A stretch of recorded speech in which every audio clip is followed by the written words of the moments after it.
الشیطان اللعین الرجیم بسم اللہ الرحمن الرحیم الحمد للہ رب العالمین الحمد للہ الذی اول بلا اول کان قبلہ والآخر بلا آخر یکون بعدہ الذي كثرت عن رؤيته أبصار الناظرين وعجزت عن نعته أوهام الواصفين والصلاة والسلام والتحية والإكرام على أشرف الأنبياء والمرسلين سيدنا ونبينا ومولانا ابی القاسم محمد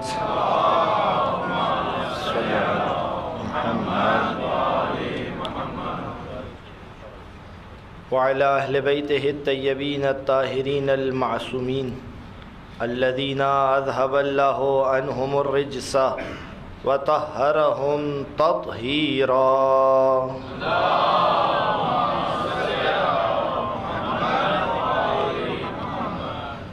واللعنة الدائمة الباقية المستمرة على أعدائهم أجمعين من يوم ظلمهم إلى يوم الدين أما بعد فقد قال الله سبحانه وتعالى في محكم كتابه المجيد وفرقانه الحميد وقوله الحق وهو أصدق القائلين بسم الله الرحمن الرحيم من عمل صالحا من ذكر أو أنثى وهو مؤمن فلنحيينه حياة طيبة ولنجزينهم بأحسن ما كانوا يعملون. درود پڑھ دیجئے محمد و آل محمد پر. اللهم صل علی محمد و آل محمد.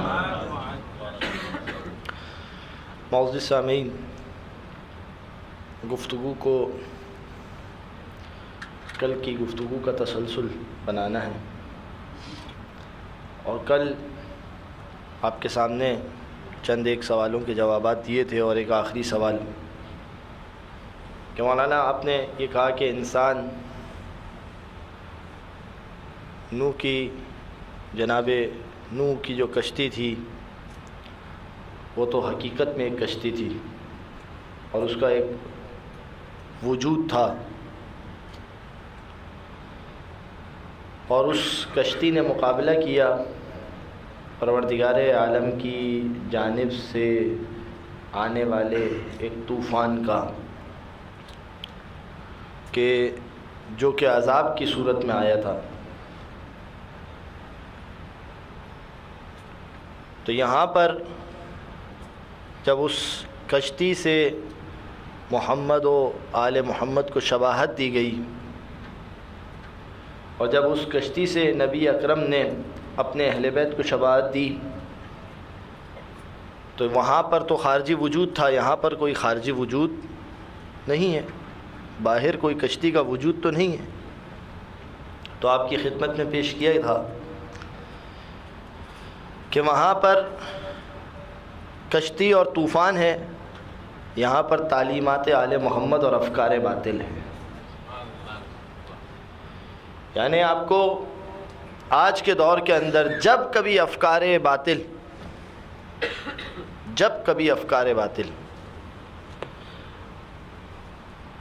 آپ کی سوچ میں، آپ کے دماغ میں بیٹھنے کی کوشش کرے، تو انسان تعلیمات آل محمد سے نور لے. اور یہی وہ جملہ ہے کہ زیارت جامعہ کبیرہ کے اندر جسے امام فرما رہے ہیں، آل محمد کی بارگاہ میں جب زیارت پڑھو تو یوں کہو کلامکم نور، آپ کا کلام کیا ہے؟ نور ہے، روشنی دیتا ہے آپ کا کلام. وہ حکمتیں کہ جو پروردگار عالم نے ایک دل کو زندہ کرنے کے لیے دی ہیں، وہ حکمت آل محمد کے پاس ہیں۔ اور پھر اسی کے ذیل میں جو گفتگو پیش کی گئی تھی کہ پھر مولانا صاحب اگر جب ہم آل محمد کی کلام کی طرف جاتے ہیں تو یہ کچھ چیزیں ایسی ہیں، اور پھر میں نے آپ کے سامنے ایک کردار پیش کیا تھا کہ ایک طرف چوتھے امام کا کردار ہے اور دوسری طرف چھٹے امام کے الفاظ ہیں۔ کل جہاں پر گفتگو آ کر رکی تھی اب وہیں سے جو ہے وہ گفتگو کو جوڑ رہا ہوں۔ جو لوگ آج شامل ہوئے ان کے لیے یہ مقدمہ پیش کر دیا گیا۔ روایات ہیں اور یہ ایک آج کے دور کا ایک شدید ترین مسائل میں سے ایک مسئلہ یہ، آج کے دور کے مسائل میں سے ایک مسئلہ یہ کہ ایک طرف وہ روایتیں لن تنالوا شفاعتنا من استخف الصلاۃ، ہماری شفاعت اسے حاصل ہی نہیں ہوگی کہ جو نماز کو سبک سمجھے، خفیف سمجھے۔ ان قبلت قبلت ما سوا، ان ردت ردت ما سوا۔ یہ ایک طرف ہے۔ سورہ مبارکہ آل عمران سے ایک آیت آپ کے سامنے پیش کروں، اور آیت کیا کہہ رہی ہے؟ وہ لوگ ان الذین، ایک درود پڑھ دیجئے محمد و آل محمد۔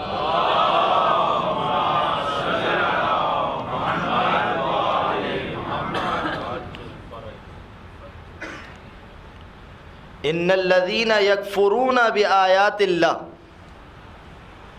وہ لوگ کہ جو اللہ کی نشانیوں کو جھٹلاتے ہیں۔ پہلی چیز کیا ہے؟ یکفرون بآیات اللہ۔ پھر دوسری صفت کیا بیان کی گئی؟ وَيَقْتُلُونَ النَّبِيِّينَ بِغَيْرِ حق، اور نبیوں کو بغیر کسی حق کے بلا وجہ نبیوں کو قتل کر دیتے ہیں۔ اگرچہ کہ یہاں پر ایک رک کر ایک گفتگو ہو سکتی ہے کہ کیوں کہا کہ بغیر حق؟ ممکن ہے کیا کہ کوئی حق کے ساتھ بھی نبی کو قتل کرے؟ اس لیے کہ یہ وہی کل والی جو بات کی تھی، اس لیے کہ نبوت کے اعتبار سے تو یقیناً، بلکہ نبی نے کبھی کوئی ایسا کام بھی نہیں کیا تھا کہ جس کے ذریعے سے ان کو تکلیف ہوئی ہو۔ کبھی ایسی نبوت کے اعتبار سے تو یقیناً قطعاً نبی حق پر ہے، امکان نہیں ہے کہ یہاں نبوت کے اعتبار سے بات ہو رہی ہو، غیر حق کو مقابل نبوت کے نہیں لے کے آیا گیا، بلکہ غیر حق کو کس کے مقابل پہ لایا گیا کہ نبی نے اپنی زندگی میں کوئی ایسا کام نہیں کیا تھا کہ جس سے ان کو کوئی تکلیف ہوئی ہو۔ وَيَقْتُلُونَ النَّبِيِّينَ بِغَيْرِ حق وَيَقْتُلُونَ الَّذِينَ يَأْمُرُونَ بِالْقِسْطِ مِنَ النَّاسِ۔ پہلا کیا؟ اللہ کی نشانیوں کو جھٹلاتے ہیں، دوسرا نبیوں کو قتل کرتے ہیں، تیسرا ان لوگوں کو قتل کرتے ہیں، ان لوگوں کو قتل کرتے ہیں کہ جو عدل کے ساتھ فیصلے دیتے ہیں، انہیں بھی قتل کر دیتے ہیں۔ پھر کیا فرما رہے پروردگار؟ کہہ رہے بشرہم بعذاب علیم۔ یہاں پر کیا جملہ استعمال ہوا؟ بشرہم۔ میں نے ایک مجلس پڑھی تھی یہیں پر کہیں پر کہ اسلام کی ابتدا ہو رہی ہے وانذر عشیرتک الاقربین۔ توجہ ہے آپ لوگ؟ اور وانذر کا معنی کیا ہے؟ ڈرانے کا معنی۔ اسلام کی ابتدا اور ڈرا دو۔ وہ مجلس میں نے پڑھی تھی کسی مقام پر، اور یہاں پر کیا کہا جا رہا ہے؟ عذاب دیا جا رہا ہے، اور کہا جا رہا ہے بشر، بشارت دو انہیں عذاب کی، یعنی عذاب کی خوشخبری دو۔ اب عذاب بھی کیا کوئی خوشخبری والی چیز ہے؟ پروردگار کہہ رہے ہیں انہیں عذاب کی خوشخبری دو، یعنی پروردگار گویا کہ یہ کہنا چاہ رہا ہے کیونکہ اب انہوں نے طے کر ہی لیا ہے کہ خدا کی عذاب کی زد میں آ جائیں، اور خود ان کی طبیعتیں اگر اس عذاب کو پسند ہی کر رہی ہے تو پھر خوشخبری دو. اب جب خود ان کی طبیعتیں اس چیز کو پسند کر رہی ہیں تو پھر انہیں خوشخبری دو عذاب کی. بشرہم بعذاب الیم. لیکن وہاں پر اب جب بات آئی ہے، وہاں پر جب وانذر کہا گیا، وانذر عشیرتک الاقربین، ڈرا دو اپنے قریبی رشتہ داروں کو. رسول نے سب کو بلایا، بلانے کے بعد سب کو پیغام دیا، اور پیغام دینے کے بعد کہا کہ دیکھو قولوا لا الہ الا اللہ تفلحوا، کہو لا الہ الا اللہ فلاح پا جاؤ گے. اور پھر ایک بات کہی تھی، کہا کہ جو بھی آج لا الہ الا اللہ کہنے کو تیار ہے، کل وہ میرا وزیر بھی ہوگا، کل وہ میرا خلیفہ بھی ہوگا، کل وہ میرا امام بھی ہوگا. آج بھی ایک 13 برس کے بچے کا ذکر ہے نا، تو سنیے یہاں پر 13 برس کی. تو وہاں پر اتنے بڑے مجمع میں سے صرف ایک 13 برس کا بچہ تھا جو ہاتھ اٹھاتا تھا. ایک 13 برس کا بچہ تھا جو ہاتھ اٹھاتا تھا، اور وہی تینوں دن تک صرف علی ابن ابی طالب ہاتھ اٹھاتے تھے. اور جب ہو گیا تو پھر اس کے بعد وہیں سے پہلے دن سے طے ہو گیا تھا کہ رسول اللہ کے جانے کے بعد اس دین کی وراثت اور میراث کس کے ہاتھ میں آئے گی، پہلے دن سے طے ہو گیا تھا. اور پھر اس کے بعد آیت جو ہے وانذر عشیرتک الاقربین، یہ یہاں پر پیش کرنا چاہ رہا ہوں. اور پھر اس کے بعد کہا گیا، اب سوال ہے، آج تک امت مسلمہ کو ایک سوال ہے کہ اقربا سے مراد کون ہے؟ قُلْ لَا أَسْأَلُكُمْ عَلَيْهِ أَجْرًا إِلَّا الْمَوَدَّةَ، کہ اقربا سے مراد کون ہے؟ باقی سب کو داخل کرنے کے لیے تیار ہیں، مگر سب سے زیادہ بغض ہے علی سے. کہ فاطمہ زہرا یقیناً رسول کی بیٹی ہے، قرابت دار ہیں، مگر داماد تو دور کا رشتہ ہوتا ہے علی سے. مگر آیت قرآن خود علی کے فضائل روشن کرتی ہیں. یہ زندگی بھر یہ چاہتے رہے کہ علی کو بجاتے رہے. آیت قرآن زندگی بھر جب تک نازل ہوئی، بلکہ یوں نہیں کہوں جب تک نازل ہوئی، علی نے فیل کیا آیت نازل ہو گئی. کیونکہ اس کے فوراً بعد کیا ہے، آیت کیا ہے، وانذر عشیرتک الاقربین واخفض جناحک لمن اتبعک من المؤمنین. جناح کہتے ہیں پر کو، واخفض کہتے ہیں جھکا دینے کو. اور اے نبی اپنے بازوؤں کو جھکا دو، جو مومنین میں سے تمہاری اتباع کریں اس کے لیے اپنے بازوؤں کو جھکا دو. اب ایک مورد تو پہلے بیان کر چکا ہوں کہ نبی نے اگر اپنے بازو جھکائے تو کسی کو اٹھانے کے لیے جھکا، اور وہاں تو من کن تو مولا کا اعلان تھا.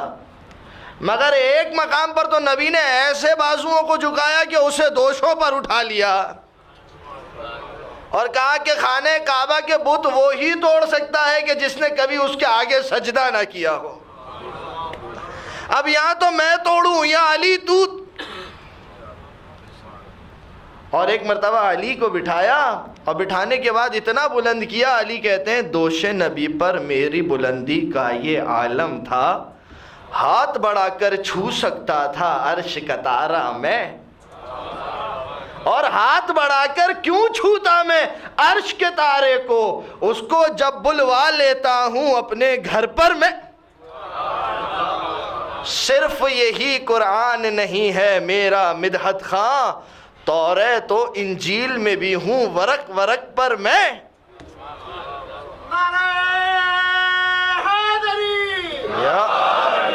اور میرے لقب کا غاصب کاذب ابن کاذب ہے، صدیق اکبر میرا لقب فاروق اعظم.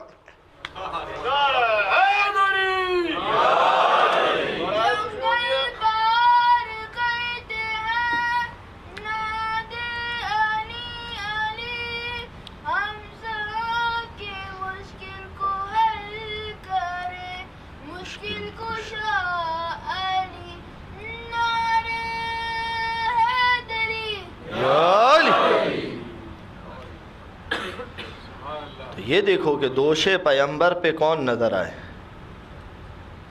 کبھی علی نظر آئے. ایک مرتبہ رسول اللہ مدینے کی گلیوں میں حسن اور حسین کو اپنے کاندھوں پر بٹھا کے جا رہے تھے. تو کسی نے آ کے کہا یا رسول اللہ سواری کتنی اچھی ہے. رسول نے کہا یہ بھی تو دیکھو کہ سوار کتنے اچھے ہیں. جب سوار ان جیسے ہو تو سواری رسول جیسی ہوتی ہے.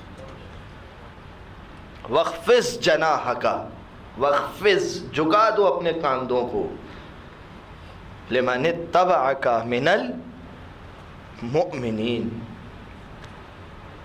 جو مومنین میں سے جو تمہاری اتباع کرے ان کے لیے اپنے کاندھوں کو جھکا دو. تو ظاہری طور پر بھی رسالت کے کاندھے انہی کے لیے جھکے ہوئے نظر آئے. ہر جگہ پر رسالت ان کا دفاع کرتی رہی. رسول اپنی ساری زندگی کے اندر سب سے زیادہ تبلیغ جو رسول نے کی وہ ہے فضائل علی ابن ابی طالب کی. سب سے زیادہ تبلیغ، اس لیے کہ اسلام کو 1400 سال تک محفوظ رکھنا تھا. اور وہ یہی اولاد علی کا تسلسل ہے کہ جس نے اسلام کو محفوظ رکھا. تو آیت کیا کہہ رہی ہے؟ 3 کام کرتے ہیں. ایک، اللہ کی نشانیوں کو جھٹلاتے ہیں. دوسرا، نبیوں کو قتل کرتے ہیں. تیسرا، ان لوگوں کو قتل کرتے ہیں کہ جن لوگوں نے عدل کے ساتھ فیصلہ کیا. بشرہم بعذاب علیم، انہیں دردناک عذاب کی خبر دے دو. پھر اس کے بعد کیا کہہ رہی آیت؟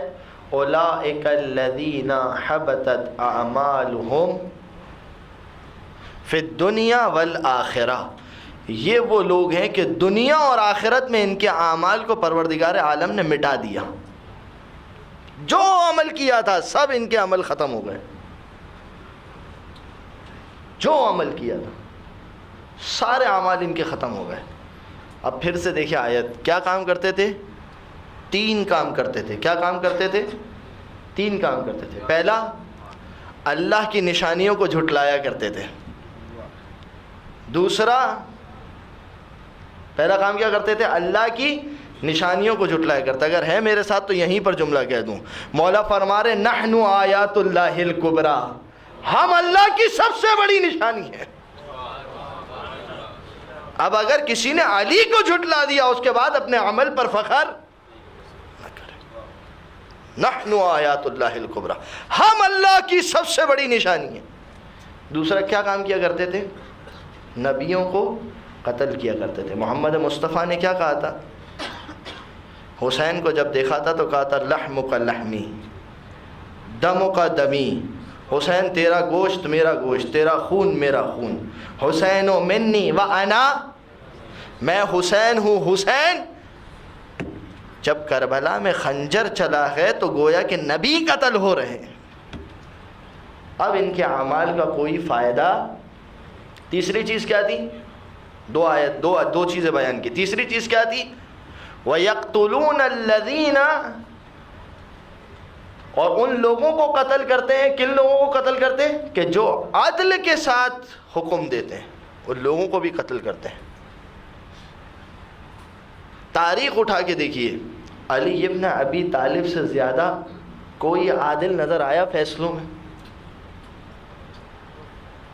کتنی احادیثیں رسول اللہ کی، اقصاکم علی، اقصاکم علی، تم میں سب سے بہترین فیصلے کرنے والا علی ہے. یہ کیا کرتے ہیں؟ جو سب سے بہترین فیصلے کرنے والا ہے اسے قتل کر دیتے ہیں. یہی وجہ ہے کہ جب علی کے سر پہ ضربت لگی تو کوفے میں ایک آواز یہ بھی آئی تھی، قتل علی لشدت عدلہ، علی اپنی عدالت میں شدید ہونے کی وجہ سے قتل کر دیے. کیسی عدالت علی کی، کیسی عدالت. عقیل آ رہے ہیں. تاریخ آپ نے واقعہ سنا ہوا، صرف اشارہ کرنا ہے. تاریخ کے جملے یہ ہیں کہ عقیل اپنے بچوں کے ساتھ آئے تھے. تاریخ نے لکھا بچوں کی حالت یہ تھی کہ آنکھیں ڈسی ہوئی تھی، پیٹ دبے ہوئے تھے. ایسی حالت میں عقیل آئے تھے. کہا کیا مجھے بیت المال سے کچھ مال مل سکتا ہے؟ کیا مجھے بیت المال سے کچھ مال مل سکتا ہے؟ مولا نے کیا کیا؟ ایک جلتا ہوا کوئلہ اٹھایا، عقیل کے ہاتھ پہ رکھا، کیونکہ نظر کم تھی جناب عقیل کی۔ ایک مرتبہ فوراً سے چیخ لگائی، کہا یہ تم نے میرے ساتھ کیا کیا؟ مولا فرماتے ہیں عقیل اتنی سی آنکھ کو برداشت نہ کر سکے، اگر علی غلط فیصلہ کرے گا تو اس آنکھ کو کون برداشت کرے گا؟ اس آنکھ کو کون برداشت کرے گا؟ یہ کس انداز سے فیصلے، کیسے مولا کے فیصلے۔ آج جی چاہ رہے ایک فیصلہ آپ کی خدمت میں پیش کروں، سننے کو تیار ہیں؟ ایک درود پڑھ دیجئے محمد۔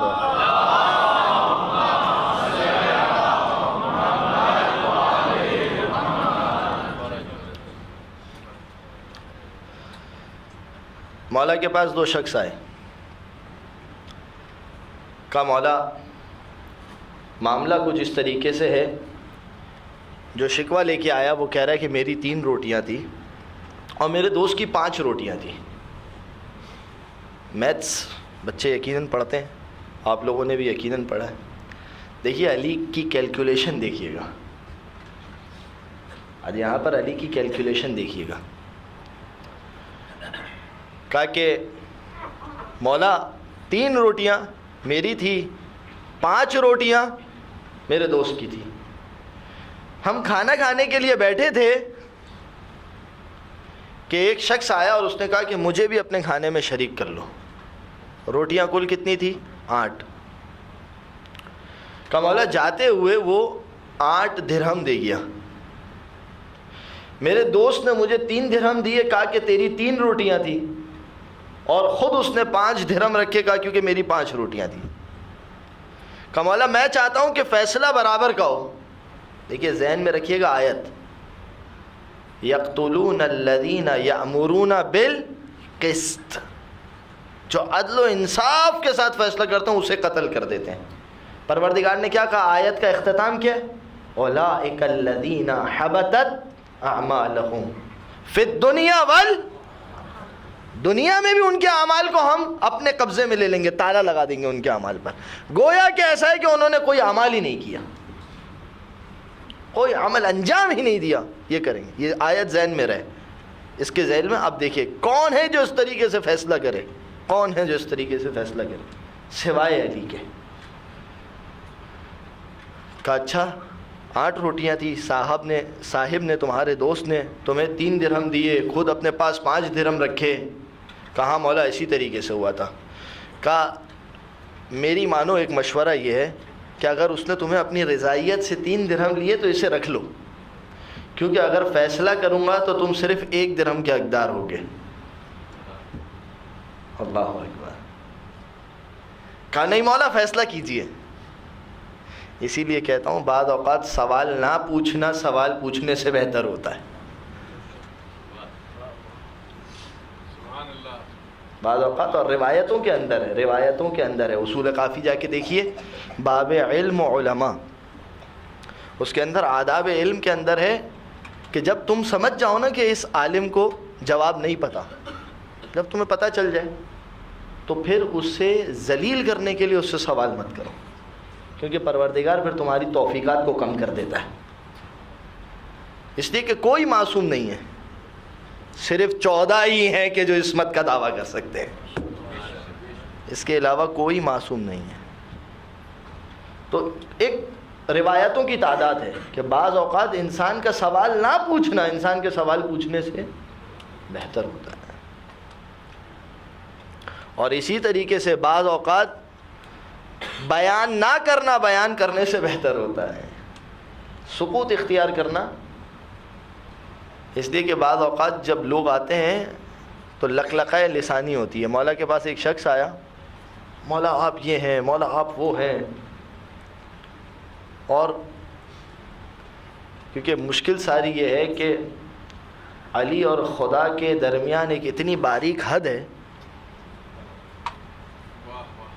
اتنی باریک حد ہے، عجیب و غریب فضائل ہے واقعاً، کہ وہ حد انسان عبور نہ کر جائے اس وجہ سے کچھ پہلے رکنا پڑتا ہے۔ وضو کرتے ہیں نا آپ لوگ، کہتے ہیں کہ وضو میں ہاتھوں کو کوہنی سے لے کر انگلی کے سرے تک دھونا واجب ہے، میں فیصلہ بیان کر رہا ہوں، میں وہاں واپس پہنچ جاؤں گا.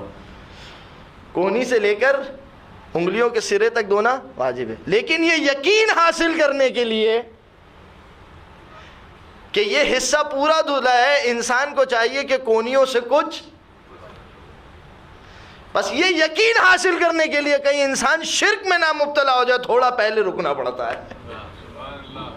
ارے میں تو کیا، یہاں پر تو رسول اکرم بھی آ کر رک گئے اور کیا کہہ رہے تھے؟ یا علی لولا خوف علی،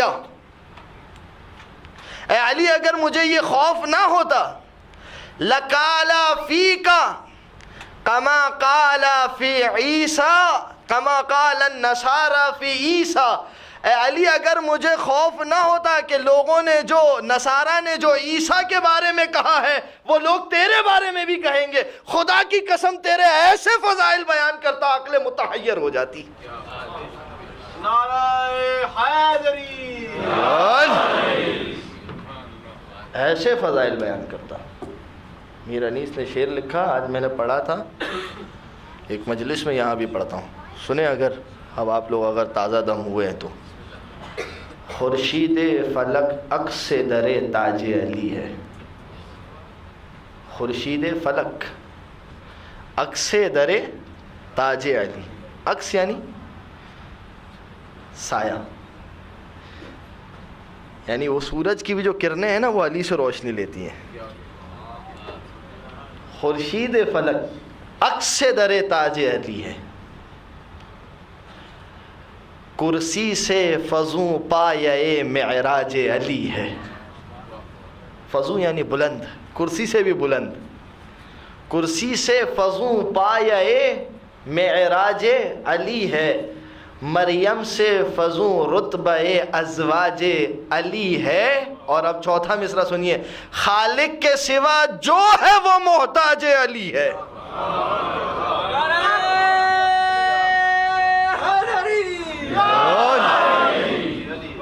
خالق کے سوا جو ہے وہ محتاج، خالق کا لفظ آ چکا ہے اوپر، خالق کے سوا جو ہے وہ محتاج علی ہے. یہ قاسم رزق ملک جن و بشر ہیں، اللہ کے ہاتھوں کے سبھی دست نگر. نعرہ حیدری،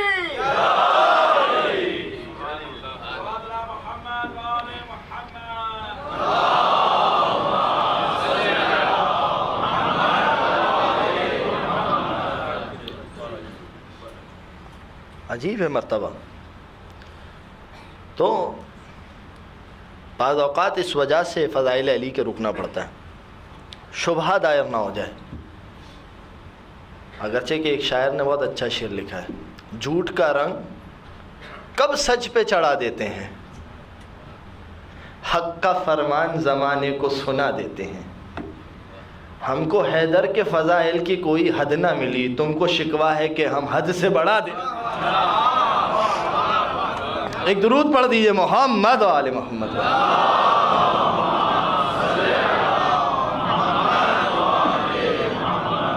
کہاں علی کے مرتبے کو؟ رسول خاموش ہو گئے کہ بس خوف ہے کہ تیرے بارے میں لوگ خدائی کا دعویٰ نہ کریں. یہی وجہ مولا کیا کہہ رہے ہیں؟ آیا مولا کے پاس، مولا میں یہ کر دوں گا، میں یہ آپ کے بارے میں یہ کہنا چاہتا ہوں، یہ کہنا چاہتا ہوں. سارے فضائل بیان کیے. مولا نے کہا کہ انا دون ما قال، انا دون قولک، جو تو کہہ رہا ہے میں ویسا ہوں نہیں. وفوق ما فی نفسک، لیکن جتنا دل میں اعتقاد رکھتا ہے اس سے بہت بلند ہوں. جس کے دل میں جو اعتقاد ہوتا ہے نا وہ لقلقہ زبانی کم کرتا ہے، پھر اسے پتہ ہوتا ہے کہ علی کیا ہے. میں اسی وجہ سے کہتا ہوں کہ علی کیا ہے، علی کیا ہے یہ کہہ کے سمجھو کہ ہم نے علی کو نہیں سمجھا. جہاں پر آ کے آپ یہ کہتے ہیں نا کہ آپ سمجھ سے بالا تر ہیں، وہ منزل ہے علی کی. اب کیسا فیصلہ کیسا کر رہے ہیں مولا؟ دیکھیے اب میتھس پڑھنے والے بچے یہاں پہ بیٹھے ہوئے ہیں. مولا نے کہا مولا کیسے؟ 1 درہم میرا حق بنے گا جبکہ میری 3 روٹیاں تھیں. مولا نے کہا لوگ کتنے تھے؟ کہا 3. مولانا نے کہا اچھا لوگ 3 تھے تو ایک روٹی کے 3 حصے ہو گئے. ایک روٹی میں کتنے لوگوں نے کھایا؟ 3 لوگوں نے کھایا. مولانا نے کہا جب ایک روٹی میں 3 لوگوں میں کھایا تو 8 روٹی کے کتنے حصے ہوئے؟ کتنے ہوئے جی؟ 24 حصے ہوئے. صحیح ہے. مولانا نے کہا جب 24 حصے ہوئے تو پھر ایک بندے کا حصہ کتنے ٹکڑے ہوئے؟ 8 ٹکڑے ہوئے. کہا تیری کتنی روٹیاں تھیں؟ کہا 3. کتنی روٹیاں تھی تیری؟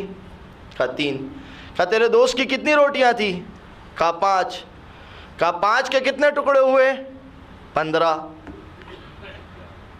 3 کے کتنے ٹکڑے ہوئے؟ 9. 8 جب تیری روٹی کے 9 ٹکڑے ہوئے تو تو نے اپنے ٹکڑوں میں سے 8 تو کھا لیا, بچا 1. بولیں سر ہلا لیں, سر ہلا لیں کم از کم. کہا کتنے ٹکڑے ہوئے؟ تیری روٹیوں کے 9 ٹکڑے ہوئے, تو نے 8 خود کھائے, بچا 1. تیرے دوست کی روٹیاں کتنے ٹکڑے ہوئے تھے؟ 15. اس نے کتنے کھائے؟ بچے 7 درہم اس کے, 1 درہم تیرا. ایک درود پڑھ دیجئے محمد و آل محمد پر.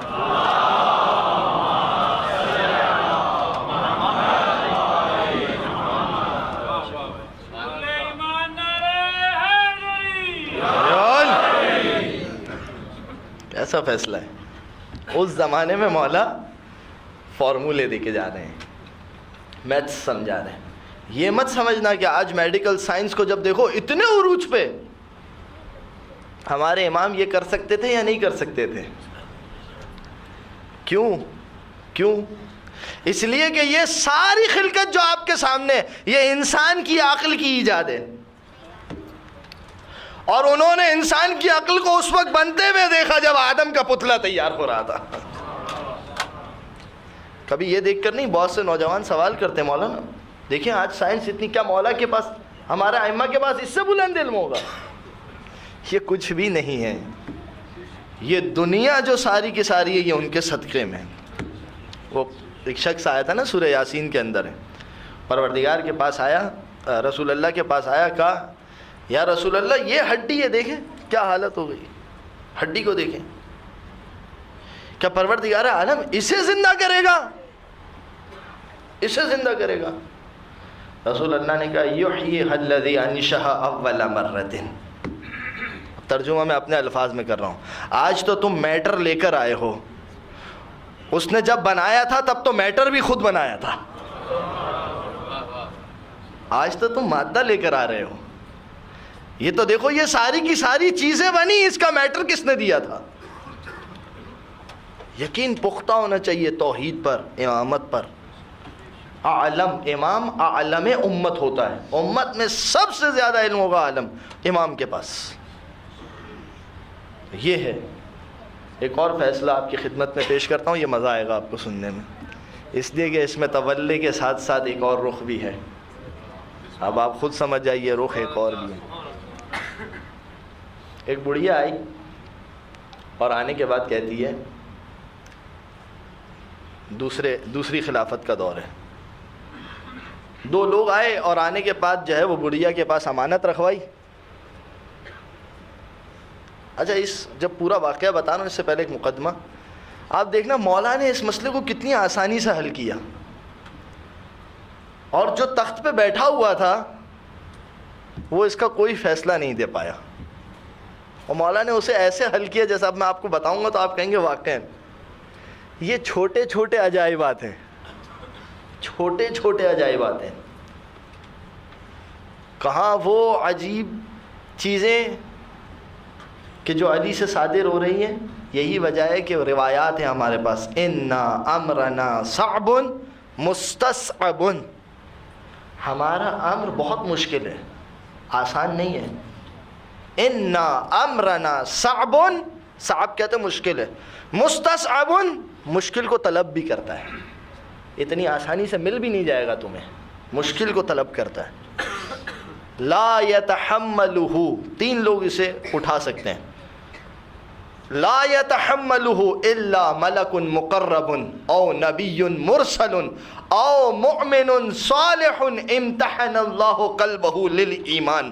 یا تو اس امر کو برداشت کرنے کے لیے ملک مقرب ہو، صرف ملک بھی نہیں، ملک مقرب ہو یا نبی مرسل ہو یا ایسا مومن ہو یا ایسا مومن ہو کہ جس کے دل کو خدا نے آزما لیا ہو. اب ذرا توجہ کیجئے، جب یہ آپ کہہ رہے ہیں نا جس کے دل کو خدا نے آزما لیا ہو، اب جب مومن کی زندگی میں امتحان آئے تو مومن کو چاہیے کہ اس کے اوپر شکر ادا کرے. جب یہ شکر ادا ہو تو اس امر کو دل میں اتنی طاقت ہوتی ہے کہ انسان اس امر ولایت کو برداشت کر سکے. اتنی آسانی سے نہیں مل جاتا. یہی وجہ ہے کہ جب چھٹے امام نے ایک مرتبہ اصحاب کی محفل کے اندر جب شیعہ کے فضائل بیان کیے کہ شیعہ یہ ہوتے ہیں، ایک مرتبہ صحابی کہتا ہے مولا جو فضائل آپ نے بیان کیے ایسا ایک فرد بھی موجود نہیں ہے، ایک فرد بھی. اور جب واقعاً انسان کی معرفت اتنی بلندی پر پہنچ جائے، میں کہہ رہا ہوں آپ احتجاج تبرسی کے اندر اگر موقع ملا وہ روایت پیش کروں گا. آج بھی مجھے ایک شخص ایسا بتا دیجئے اس معرفت کا، اگر نہیں ہے تو اس کا مطلب یہ ہے کہ ابھی علی اور پڑھنے کی ضرورت ہے. ابھی علی اور پڑھنے کی ضرورت ہے، ابھی علی اور پڑھا جائے گا. فیصلہ کیسے کیا مولانا؟ آئیے فیصلے پہ. ایک بڑھیا کے پاس دو لوگوں نے اپنی امانتیں رکھوائی اور جو ہے وہ اپنی امانتیں رکھوانے کے بعد دونوں چلے گئے. کہا بڑھیا ایک شرط ہے. کہا شرط کیا ہے؟ کہا شرط یہ ہے کہ جب ہم دونوں ساتھ آئیں تو امانت واپس کرنا. اگر ہم میں سے کوئی ایک آئے تو امانت مت دینا. بڑھیا نے کہا اچھا ٹھیک ہے، اگر دونوں ساتھ آؤ گے تو امانت دوں گی، کوئی ایک آئے گا تو امانت.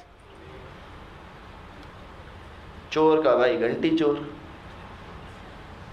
دل کے اندر مسئلہ تھا. کہا شاید لگتا ہے کہ بڑھیا نے بھی کچھ پیسے محفوظ کر رکھے ہوں گے، انہوں نے چاہا کہ چلو بڑھیا کو اس طریقے سے لوٹتے ہیں. آج کے دور میں بھی ایسے بہت سارے ملیں گے آپ کو، مگر الحمدللہ علی کے چاہنے والے اس سے دور ملیں گے، کیونکہ علی کے چاہنے والے دھوکہ نہیں دیا کرتے. تو اب کہا کہ صحیح ہے. بڑھیا نے کہا کہ بالکل یہ بات درست ہے، یہاں تک مجھے پتہ چل گیا. اب جب تم دونوں ساتھ آؤ گے تو ہی امانت دو. کچھ دنوں کے بعد ایک شخص آ گیا روتے دھوتے. کہا وہ اس کا انتقال ہو گیا ہے، اب وہ مجھے پتہ بھی نہیں کہاں ہے، اس کی لاش بھی کسی نے دفن کر دی ہے، کچھ نہیں پتہ کہ میں تمہیں کوئی ثبوت لا کے دوں.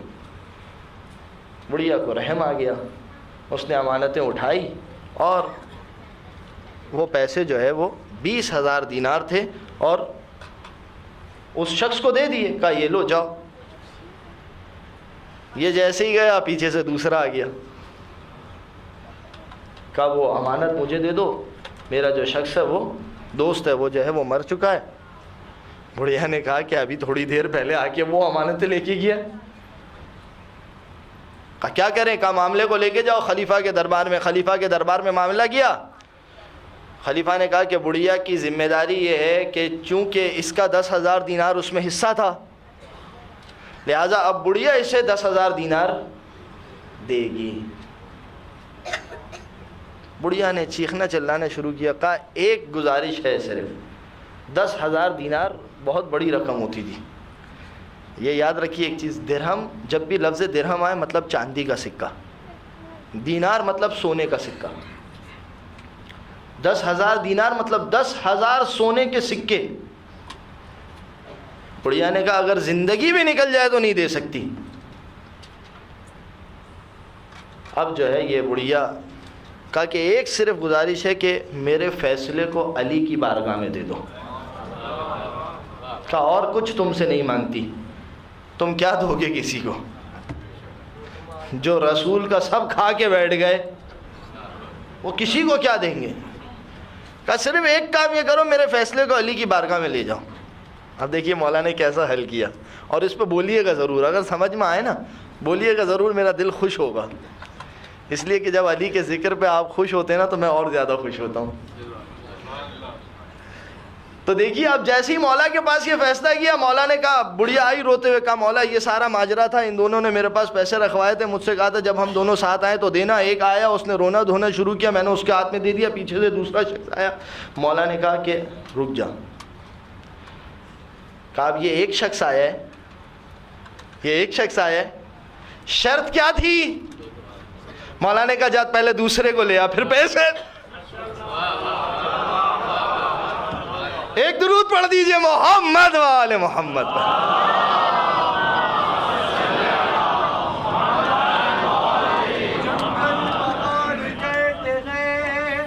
نادے علی علی، ہم سب کی مشکل کو حل کرو، مشکل کشا علی، نعرے حیدری حیدری، محمد و آل محمد صلوات۔ اللہم صلی علی محمد۔ کیسے حل کیا؟ شرط کیا تھی؟ شرط یہ تھی جب دونوں ساتھ آئیں، صحیح، دوسرے کو لے آ، پیسے لے جانا، مسئلہ ختم۔ یہی تو وجہ ہے کہ تاریخ نے لکھا عجزت النساء ان یلدنا مثل علی ابن ابی طالب، عورتیں عاجز ہیں کہ علی کی مثل پیدا کر سکیں۔ نعرہ حیدری، نعرے حیدری، یا علی یا علی یا علی، علی کی مثل کوئی پیدا، یہ ہے علی ابن ابی طالب۔ آیت کیا کہہ رہی ہے؟ اولئک الذین حبطت۔ اب سوال تو رہ گیا، آج ساری مجلس جو ہے وہ فضائل علی ابن ابی طالب، آج عظیم عبادت ہو گئی، آج عظیم عبادت ہو گئی۔ کیا کہا تھا رسول نے؟ ذکر علی، کہہ دیتا ہوں اب جب روایت آ گئی، روایت تو بہت مرتبہ سنی آپ نے یہ والی، اس انداز سے بھی روایت کو دیکھیں۔ کیا کہا؟ ذکر علی۔ اصول کا ایک نقطہ ہے، جب مثال کے طور پر رسول اللہ نے فرمایا نا قرآن کو پڑھنا عبادت ہے، قرآن کو پڑھنا، اس کا مطلب کیا ہے؟ اب میں آپ سے سوال پوچھوں، ممبر پہ قرآن کو پڑھنا عبادت ہے؟ اس لیے کہ رسول نے کسی زمانے کی قید نہیں لگائی۔ ممبر پہ پڑھو عبادت، مسجد میں پڑھو عبادت، محراب میں پڑھو، جہاں جہاں تم قرآن کو پڑھو گے وہاں وہاں عبادت، مگر یہ کہ ایک شرط ہے کہ جہاں تمہیں پہلے سے ہی قرآن کو پڑھنے کے لیے منع کر دیا جائے۔ اب اگر وہاں پڑھو گے تو پھر عبادت، اگر وہاں پڑھو گے تو پھر عبادت، کیونکہ وہاں تمہیں پہلے سے منع کر دیا گیا۔ بس جہاں جہاں پڑھو گے عبادت، مگر جہاں پہلے سے منع کر دیا جائے وہاں پر عبادت۔ مثال کے طور پر آپ کو کہہ دیا جس وقت اذان ہو رہی ہو اس وقت قرآن مت پڑھو، ہے اذان کے بارے میں ایسا آیا ہے، لہذا اذان کے وقت قرآن کو پڑھنا عبادت نہیں ہو سکتا۔ علی کے بارے میں بھی رسول نے کیا کہا؟ ذکر علی عبادہ۔ اب جہاں جہاں تم علی کا ذکر کرو گے عبادت ہے۔ یہی تو وجہ ہے کہ فاطمہ بنت اسد اگرچہ کہ بچہ پیٹ میں تھا، خانہ کعبہ کو واسطہ دیا تو اس بچے کا دیا، پروردگار اس بطن میں موجود مولود کا واسطہ، یہ دروازہ میرے لیے کھول دے۔ ہر ایک جگہ علی کا، مگر یہ کہ جہاں پر علی کے ذکر کے لیے ممانعت آ جائے، مگر یہ کہ جہاں مثلا تقیہ کی حالت میں، مثلا تشہد میں، مثلا تقیہ آ جائے، نہیں یہاں پر اب ذکر ہے، مثلا تشہد مرجع عالم نے منع کر دیا، یا تو خود مجتہد ہیں تو آپ کے لیے آپ کا اجتہاد مبارک ہو، اور اگر مجتہد نہیں ہے تقلید میں منع کر دیا گیا، وہاں نہیں۔ اس کے علاوہ جہاں ذکر علی کر سکتے ہو کرو، کیونکہ رسول نے کوئی زمانے کی کسی مکان کی قید۔ اب یہاں پر ایک نقطہ سنیے، جب کسی زمانے اور کسی مکان کی قید نہیں لگائی، اس کا مطلب کہ علی کا ذکر علی کے بچپنے میں بھی ہو تو عبادت۔ اب وہ لوگ کہ جو یہ کہتے ہیں کہ علی 13 سال بعد اسلام لائے، یعنی اس کا مطلب یہ ہوا کہ 13 سال پہلے نعوذ باللہ من ذالک علی بھی مسلمان نہیں تھے، تو میں صرف یہ کہوں گا پھر رسول کو یہاں پر قید لگانی چاہیے تھی کہ علی کے بچپن کا ذکر عبادت نہیں ہے۔ بس اگر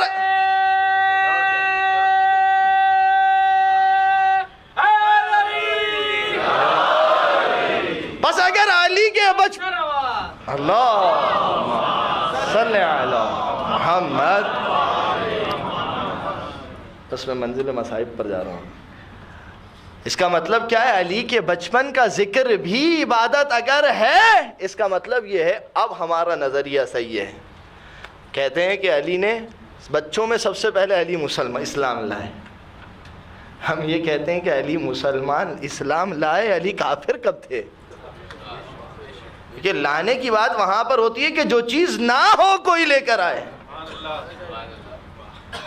اور یہ بھی تقسیم کیوں کی گئی؟ کہ بھائی سب سے پہلے علی لائے۔ اگر سب سے پہلے کہیں گے تو وہ حضرت شیخ باہر چلے جائیں گے، ان کی بھی کوئی نہ کوئی جگہ تو بنانی ہے۔ یہ آل محمد کے ساتھ ستا ہوں۔ اور کیا کہہ رہی ہے آیت؟ یاد رکھیے گا، اولئک الذین حبطت اعمالہم، جنہوں نے اللہ کی نشانیوں کو جھٹلایا۔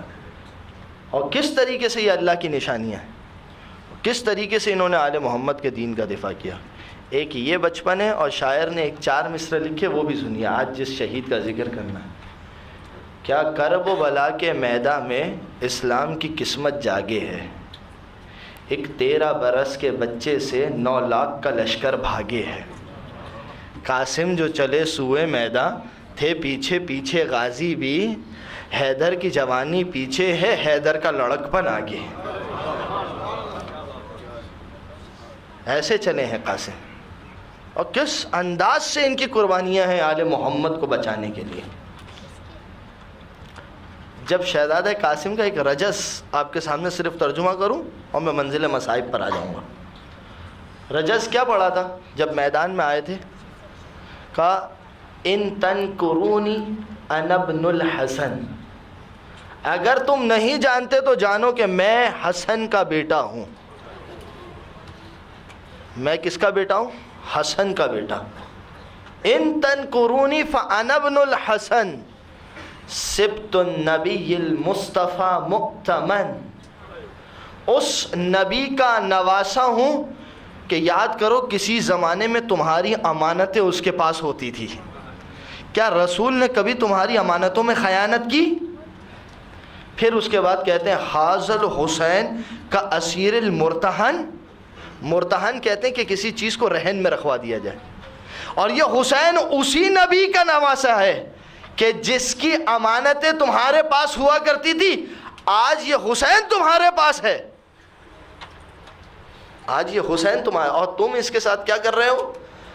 حاضل حسین کا اسیر المرتہن بین اناس لا سقوا صوب المسن، ایسے بدبخت لوگوں کے پاس ہے کہ جنہیں کبھی میٹھا پانی بھی گوارا نہ ہو۔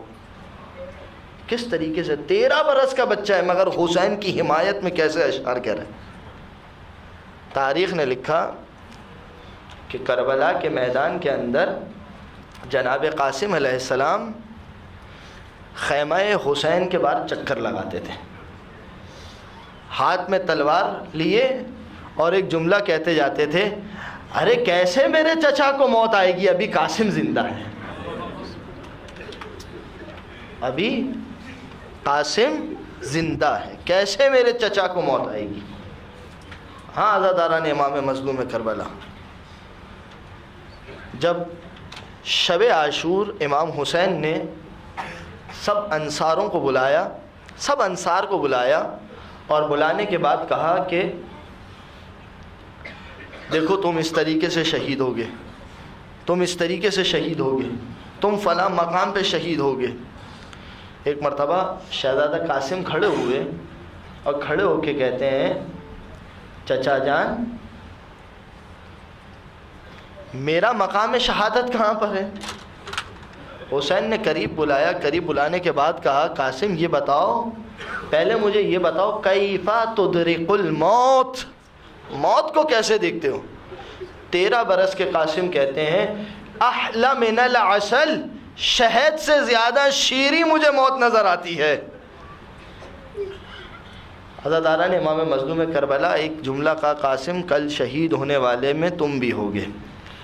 راوی کہتا ہے کہ میں نے صبح سے لے کر میں نے قاسم کو دیکھتا تھا بار بار کہ قاسم مختلف زریں اٹھاتے تھے، اپنے جسم پر قیاس کرتے تھے، اس لیے کہ قاسم 13 برس کے تھے، لہذا کوئی زرہ قاسم کے جسم پہ پوری نہیں آتی تھی۔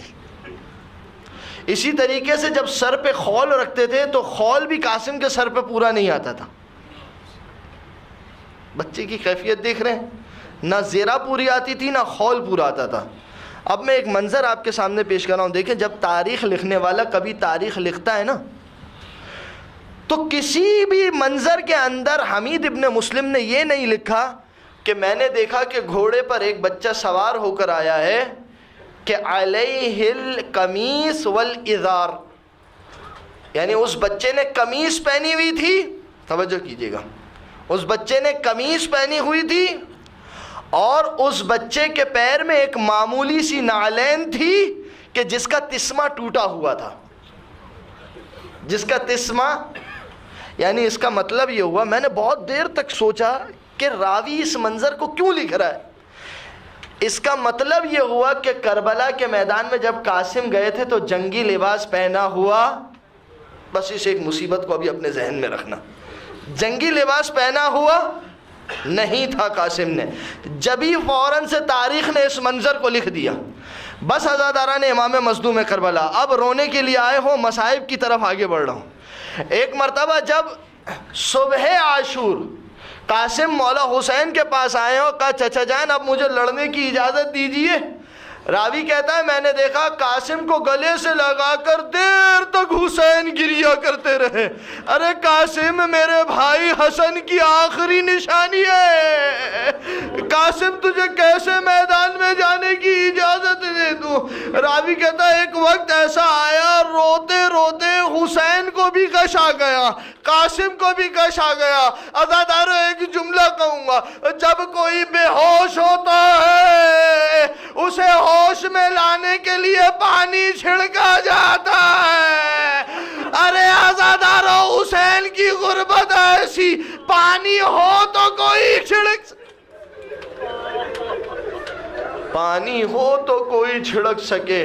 بس عزاداروں اب جب قاسم کو گھوڑے پر سوار کیا، اب میرا وہ جملہ یاد رکھیے گا، قاسم نے زرہ نہیں پہنی ہوئی ہے۔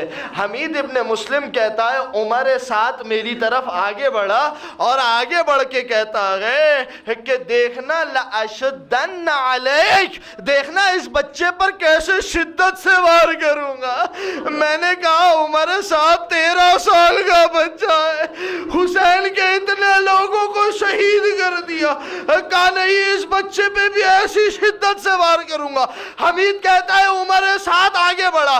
عزادارو آپ جملہ سننا، حمید نے کہا قاسم کے جسم پہ جنگی لباس نہیں تھا، کھول قاسم نے ایسے پہنا تھا کہ پہلے ایک امامہ باندھا تھا تاکہ کھول سر پر مضبوطی کے ساتھ ٹکا رہے۔ حمید کہتا ہے عمر سعد نے اتنا زور سے قاسم کے سر پر وار کیا، قاسم کے سر سے خول گر گیا اور اتنا شدید وار تھا بچہ اب گھوڑے پر سنبھل نہیں پایا، آواز دیا السلام علیکہ یا اماں، چچا حسین میرا سلام قبول کیجئے۔ عزادارو جملہ سنو، جل الحسین کما یجلی سکر، حسین ایسے آگے بڑھے جیسے کہ کوئی عقاب حملہ کرنے کے لیے آگے بڑھے۔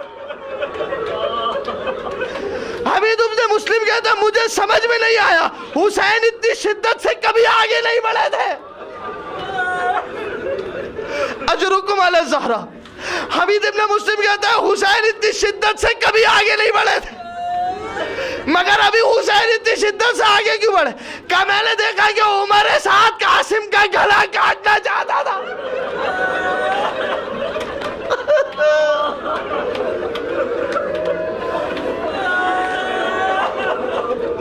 عزادارو جس شہید کو اٹھانے گئے مقتل اٹھا کے دیکھیے گا، اپنے جملوں کا جواب دو۔ حسین نے جب کبھی کسی شہید کو اٹھانے گئے کبھی کسی پہ حملہ نہیں کیا، مگر کیونکہ دیکھا تھا کہ عمر ساتھ چاہتا ہے کہ قاسم کا گلا تن سے جدا کر دے، میں کہوں گا حسین آپ گلے کو بچانے کے لیے آگے بڑھے تھے۔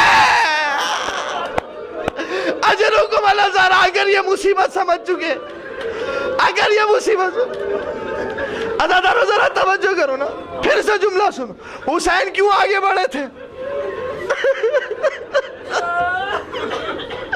میرا ساتھ دیجئے، قاسم کی مصیبت پڑھو، مجھے اس شہزادے کی مصیبت اس لیے رک کے پڑھو، اس شہزادے کی مصیبت کا حق ادا نہیں ہوا۔ ساتھ دیجئے، حسین کیوں آگے بڑھے تھے؟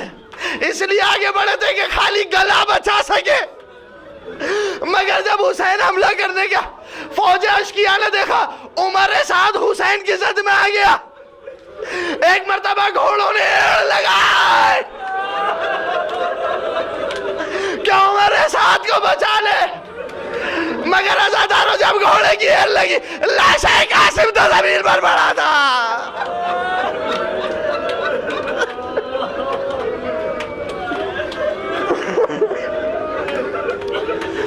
اب مقتل کا جملہ یہ فَحَمَلَ الْفَرْسَانَ عَلَيْهِ فَوَتَعَتُهُ، عزادارو جملہ ہے وَتَعَتُهُ، اب گھوڑے قاسم کے لاشے پہ چڑھ گئے۔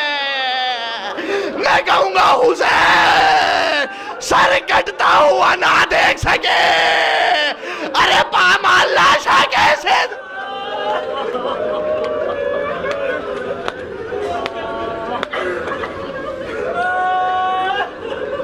اجرکم الازہر، اجرکم، جو حسین سر کٹتا ہوا نہ دیکھ سکے، پامال لاشا کیسے دیکھا ہوگا؟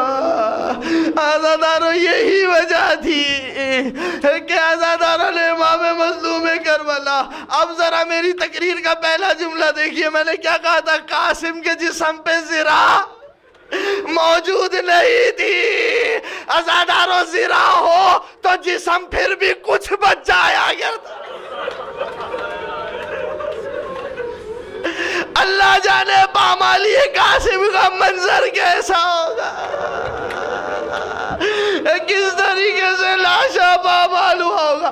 اب یہی وجہ ہے کہ حسین جب قاسم کے لاشے پہ پہنچے، ایک مرتبہ کہا عز علی امک ان تدعوه فلا یجیبک، ارے تیرے چچا پہ بہت مشکل ہے قاسم، تو نے مجھے بلایا، میں تجھے جواب نہ دے سکا۔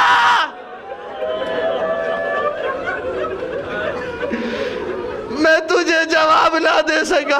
اجرکم الازہر، بس عزادارو ایک جملہ، آپ کی زیبت تباہ، جب ابن ملجم نے میرے مولا کے سر پر ضربت لگائی تھی، تب میرے مولا نے حسن کو بلا کر ایک جملہ کہا تھا، کہا بیٹا حسن، ابن ملجم کو فقط ایک ضربت لگانا، دیکھو اسے ٹکڑے ٹکڑے مت کرنا، کیونکہ میں نے رسول خدا سے سنا کسی درندہ صفت جانور کو بھی ٹکڑے ٹکڑے نہیں کیا جا۔ میں کہوں گا مولا حسن سے وصیت کی، ٹکڑے ٹکڑے، آئیے کربلا میں۔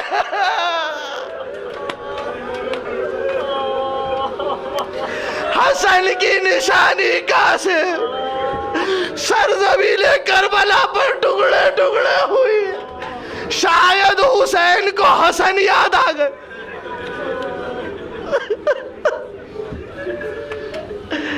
عزادارو رونے کے لیے آئے ہو، ایک جملہ سنو،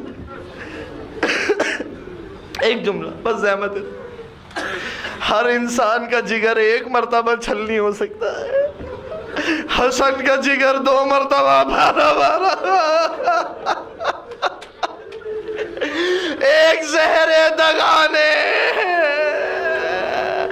عزادارو بس جب وہ زہر کے ٹکڑے اگل رہے تھے میرے مولا حسن، جیسے ہی شہزادی زینب آئی تھی تو ایک مرتبہ کہا تھا بھیا یہ جس پیالی میں جس برتن میں حسن نے قے کی ہے وہ برتن مجھے دے دیجئے۔ حسین نے کہا نہیں زینب، اجرکم الازہرا، زینب تم دیکھ نہیں پاؤ، اللہ جانے لاش قاسم،